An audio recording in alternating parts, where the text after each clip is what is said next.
शिवरात्रि के दिन बेर चढ़ाने का बड़ा महत्व है। और शिवरात्रि पर चढ़ा हुआ वो बेर उठाकर ले आइए और उस बेर को उठाकर रख लीजिए। मान लो किसी को उदर से जुड़ी हुई जब तकलीफ रहती है, पेट से जुड़ी हुई तकलीफ रहती है, पेट से जुड़ी हुई कोई भी प्रॉब्लम हो, अगर पेट से जुड़ा हुआ कोई भी रोग आपको लग गया और डॉक्टर की दवाई चल रही है, सारी औषधि चल रही है, जो शिवरात्रि पर आपने बेर चढ़ाया है वो बेर अगर आपके यहां रखा हुआ है, वो बेर उस रोग वाले व्यक्ति को खिला दीजिए। आधे घंटे के अंदर पेट का दर्द, पेट की तकलीफ, पेट का कैसा भी रोग होगा एकदम आराम लग जाएगा। उस बेर में इतना प्रबलता आ जाती है। शंकर को जो शिवरात्रि के दिन बेर चढ़ाया जाता है। घर में क्लेश रहता हो, बहुत ज्यादा लड़ाई झगड़े हो रहे हैं, सास बहू के झगड़े, ना बहू कुछ सुनने को तैयार ना सास सुनने को तैयार, और घर में बेचारे पुरुषों की आफत। यहाँ भाई भाई झगड़ रहे हो, सास बहू में झगड़ रही हो, कुछ मत करिए। गेहूं की बाली को तोड़ो। गेहूं की बाली जानते हो ना, जिसमें आप लोग तो गेहूं की बाली को तोड़ना है, और बाली 7 बाली तोड़कर अपने घर में घुमाकर अपने घर का नाम और गोत्र बोलकर उसको शंकर को समर्पित कर दीजिए। जिंदगी में कभी सास बहू का झगड़ा नहीं होगा हमारा। शिवरात्रि के दिन उसको समर्पित करिए, आपके घर में कभी क्लेश नहीं बच सकता। और शिवरात्रि के दिन रात्रि को 12 बजे शंकर भगवान पर एक धतूरा चढ़ा दो। क्या चढ़ाना है? जम के बोलिए जरा। धतूरा। ये शंकर भगवान को धतूरा चढ़ा दो। 12 बजे रात्रि को शिव जी पे धतूरा चढ़ाओ। आधे घंटे तक धतूरा चढ़े रहने दो और आप श्री शिवाय नमस्तुभ्यम का जाप करो। जिस शंकर जी पे धतूरा चढ़ाए उस मंदिर के बाहर बैठकर कौन सा मंत्र जपना है? श्री शिवाय नमस्तुभ्यम। फिर से बोलो, श्री शिवाय नमस्तुभ्यम। धतूरा चढ़ाकर श्री शिवाय नमस्तुभ्यम का स्मरण करिए। और जो दुकान नहीं चलती हो, घर में लक्ष्मी नहीं टिकती हो, खेत में फसल अच्छी नहीं आती हो, संपदा नहीं आ रही हो, बस उस धतूरे को लाल वस्त्र में बांधकर अपनी दुकान में, अपने व्यापार में, अपने घर में रात को 12:30 बजे उठाकर लाओ और 4 बजे के पहले उसको अपनी दुकान, व्यापार, व्यवसाय में उसको बांध दीजिए। और अगर जो जमीन फसल सही नहीं दे रही हो वो जमीन में ले जाकर गाड़ दीजिए। आपको जीवन में कभी तकलीफ नहीं भोगना पड़ेगी, लक्ष्मी बढ़ती चली जाएगी महाराज, संपदा बढ़ेगी। जो व्यक्ति ज्यादा बीमार रहता हो, बहुत बीमारी उसको घेरे रहती हो, परेशान रह रहा हो, बीमारी बनी हुई है, तो बोर चढ़ाइए। बेर क्या बोलते हैं यहाँ पर? बेर की बोर, वो खाने वाला बेर जो होता है, उस बेर को 7 बेर ले लो और 7 बेर को लेकर अपने ऊपर से घुमाकर शिवरात्रि की दोपहर के 12 बजे शंकर भगवान के शिवलिंग पर ले जाकर उस बेर को चढ़ा दीजिए। आपका रोग, आपकी बीमारी मात्र 3 महीने के अंदर समाप्त हो जाए। शिवरात्रि के दिन बेर चढ़ाने का बड़ा महत्व है। और शिवरात्रि पर चढ़ा हुआ वो बेर उठाकर ले आइए और उस बेर को उठाकर रख लीजिए। मान लो किसी को उदर से जुड़ी हुई जब तकलीफ रहती है, पेट से जुड़ी हुई तकलीफ रहती है, पेट से जुड़ी हुई कोई भी प्रॉब्लम हो, अगर पेट से जुड़ा हुआ कोई भी रोग आपको लग गया और डॉक्टर की दवाई चल रही है, सारी औषधि चल रही है, जो शिवरात्रि पर आपने बेर चढ़ाया है, वो बेर अगर आपके यहां रखा हुआ है, वो बेर उस रोग वाले व्यक्ति को खिला दीजिए।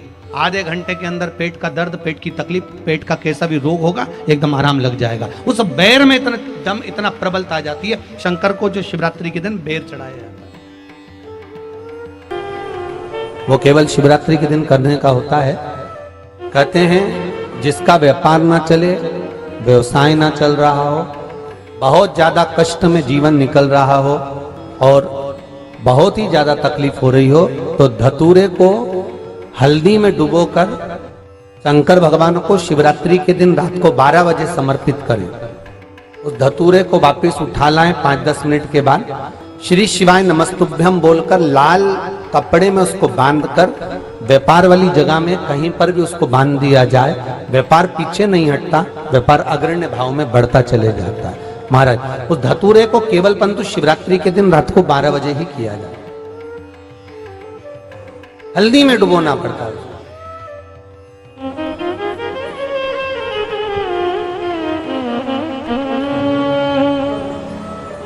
यही प्रमाण एक क्रम में और है महाराज जी।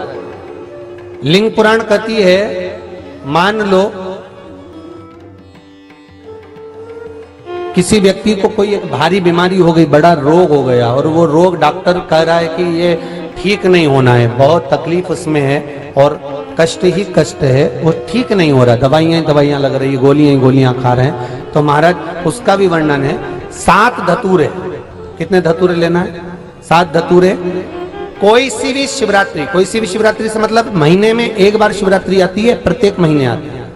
किसी भी शिवरात्रि के दिन 7 धतूरे लेकर, एक धतूरे में मौली, लच्छा, नाड़ा लपेटकर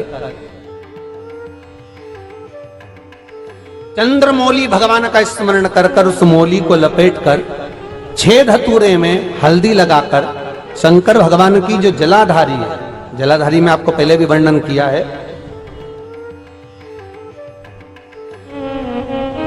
शंकर भगवान का ये शिवलिंग है, ये जलाधारी है, ये भगवान का जल निकलने का स्त्रोत, चरणारविंद का भाव। शिवलिंग जहां रखा हुआ है, ये पार्वती जी का हस्त कमल है, जो ये गोल भाग है, ये पार्वती का हस्त कमल है, जहां शिवलिंग रखा है। जहां से जल नीचे गिरता है, उसके सीधे भाग में श्री गणेश जी महाराज का स्थान है, उसके उल्टे भाग में श्री कार्तिकेय जी का स्थान है।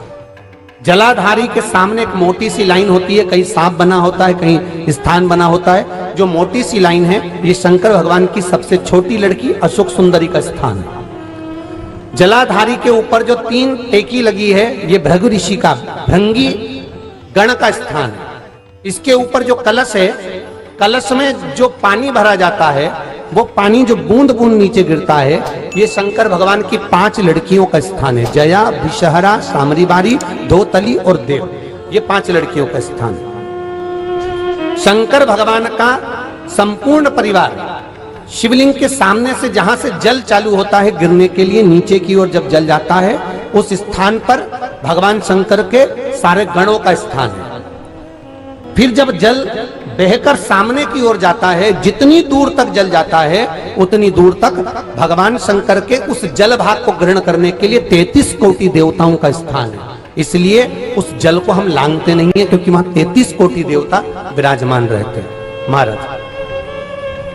तो जो बीमारी डॉक्टर ने बता दी और बहुत बड़ा रोग हो गया और शरीर में कष्ट है, ठीक नहीं हो रहा, चाहे लीवर से जुड़ा हो, चाहे किडनी से जुड़ा हो, चाहे कैंसर से जुड़ा हो, और मान लो शरीर में कहीं गांठ भी हो गई है और वो मिटी नहीं रही हो, तो महाराज निवेदन है 7 धतूरे, एक धतूरे पर मौली लपेटकर वो शंकर जी के शिवलिंग के ऊपर चढ़ाना। 6 धतूरे, उसमें से एक धतूरा भगवान श्री गणेश जी का स्थान, दूसरा धतूरा श्री कार्तिकेय जी का स्थान, तीसरा धतूरा अशोक सुंदरी का स्थान।